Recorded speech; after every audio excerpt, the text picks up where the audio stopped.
Ibos, Etervzdje. Dobrodosli na nas kanal. Pravom gesto za save vas koji zelite biti utoku se svim estotidisava se nasim timam. Danas imamo neke svježe vijesti koje obećavaju da će dirnuti srca svih obožavatelja. Dakle, iskoristit priliku da ostavite lojk. Pretplatit se na kanal I aktiviraj zvono kako ne beast propustalai nijednu vidjest. Prijeđimo odmah na stvar. Pripremite se jer će današnje velike vijesti sve oduševiti.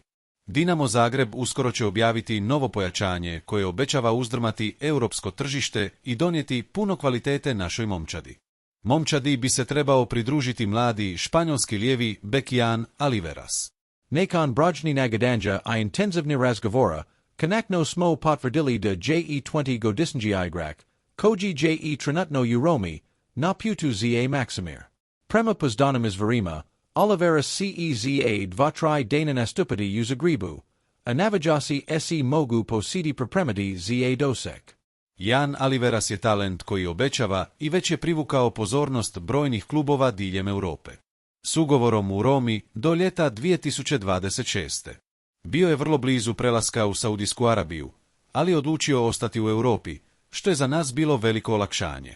Dinamo Zagreb uspio je uvjeriti mladog beka da izabere Maksimir, a to je pravi udar za našu momčad.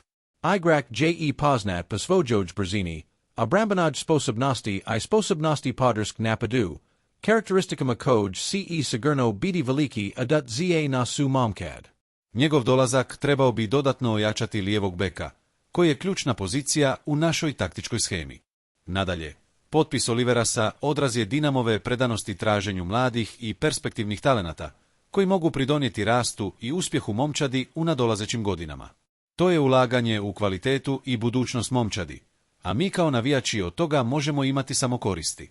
Dakle, sto mislight o dolasku Jana Oliverasa? Jako smo uzbuđeni zbog ovog novog pojačanja momčadi i vjerujemo da će napraviti veliku razliku na terenu.